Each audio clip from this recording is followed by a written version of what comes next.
ভিত পুজোর মাধ্যমে রামপুরহাট শহরে খাটু শ্যাম বাবার মন্দিরের শুভ উদ্বোধন করা হলো। শপথ গ্রহণের পর বীরভূমের মাটিতে পা দিয়েই রামপুরহাটের বিধায়ক ধ্রুব সাহা প্রথম মন্দিরের ভিত পুজো দিয়েই শুরু করলেন এলাকার কাজ।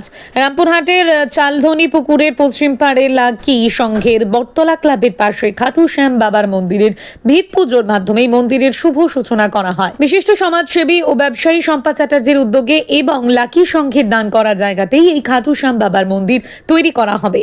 আজকে ভিত পুজো দিয়ে তার শুভ সূচনা করা হলো।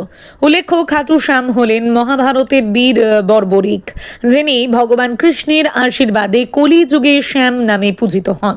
তিনি ছিলেন পাণ্ডব ভীমের পৌত্র এবং ঘটোৎকচের পুত্র। বর্বরিক তার অসীম ত্যাগ, ভক্তি ও বীরত্বের জন্য বিশেষভাবে পরিচিত। যুদ্ধের আগেই নিজের মাথা দান করায় ভগবান কৃষ্ণ তাকে শীষ দানী উপাধি দেন এবং বর দেন যে কলিযুগে তিনি কৃষ্ণরূপে পূজিত হবেন। খাটু শ্যাম পৌরাণিক বর্বরিক ছিলেন এক অসাধারণ শক্তিশালী যোদ্ধা। তিনি ভগবান শিব ও অগ্নিদেবের কাছ থেকে 3টি অব্যর্থ তীর লাভ করেছিলেন। তার প্রতিজ্ঞা ছিল যুদ্ধে সর্বদা দুর্বল পক্ষের হয়ে লড়বেন। বর্বরিকের এই মহান আত্মত্যাগে সন্তুষ্ট হয়ে ভগবান কৃষ্ণ তাকে আশীর্বাদ করেন যে কলিযুগে তিনি শ্যাম নামে পূজিত হবেন এবং ভক্তদের সকল দুঃখ দূর করবেন। লোককথা অনুযায়ী রাজস্থানের শিকার জেলার খাটু গ্রামে শ্যামকুণ্ডের কাছে বর্বরিকের মস্তক আবিষ্কৃত হয়। পরে 1027 খ্রিস্টাব্দে রাজা রূপ সিং চৌহান ও তার পত্নী নর্মদা কৌয়ার বর্তমান মন্দির প্রতিষ্ঠা করেন। পরবর্তীতে 1720 সালে দেওয়ান অভয় সিং মন্দিরটি সংস্কার করেন। খাটু শ্যামকে হারে কা সাহারা অর্থাৎ হেরে যাওয়া মানুষের অবলম্বন হিসেবে পুজো করা হয়। প্রতি বছর ফাল্গুন মাসে এখানে বিশাল মেলার আয়োজন করা হয়। সেখানে দেশ বিদেশ থেকে অসংখ্য ভক্ত সমবেত হন।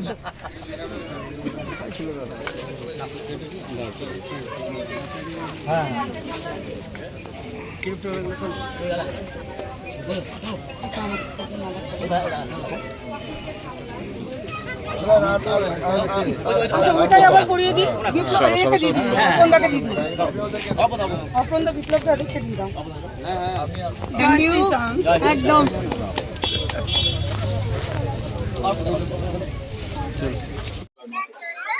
দেখুন, আমাদের সম্পাদীর উদ্যোগে এখানে ভগবান খাটু শ্যামজির মন্দির নির্মাণ হবে। তার ভিত প্রস্তর হলো, এখন তার ভিত পূজন হবে এবং ভগবানের আশীর্বাদ যাতে এই রামপুরহাটের বুকে বর্ষিত হয় তার জন্য প্রার্থনা হবে। ধর্মযুদ্ধের সময় একজন জীবন্ত মানুষ ধর্মযুদ্ধ দেখেছিল, অধর্মের পরাজয় দেখেছিল।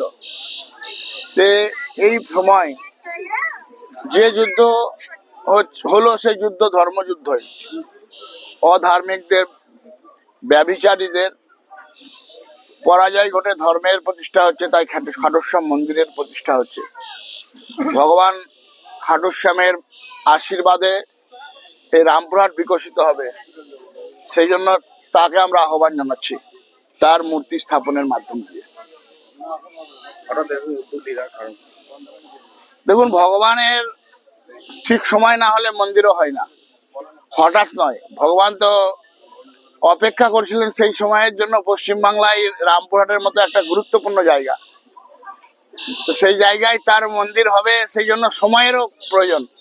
তো সময় যোগে এই সময়টাই সেই নির্দিষ্ট সময়, কালক্ষণ, যে সময় ভগবানের মন্দির হবে।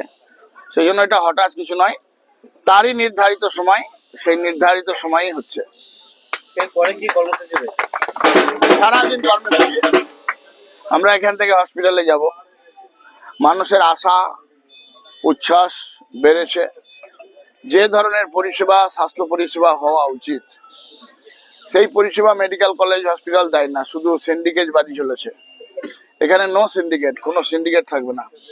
সুপার, এমএসবিপি, অ্যাডিশনাল এমএসবিপি যিনি দায়িত্ব আছেন, তাদের পুরো টিমের সঙ্গে আমার 12টায় টাইম দেওয়া আছে। তো স্বাভাবিকভাবে আমাদের এই কর্মসূচির পরে আমরা ওখানে আমাদের প্রমুখ কয়েকজন, 4-5 জনকে নিয়ে যাব, যাতে মানুষ পরিষেবা পায়, মানুষ যাতে বর্ধমান ছুটতে না হয়। মাননীয় মুখ্যমন্ত্রীর সঙ্গে আমার কথা হয়েছে, পুরো রিপোর্ট নিয়ে আমি ওনার কাছে জমা দেবো, তারপর জন্য আমি জানবো যে বিষয়টা কি আছে।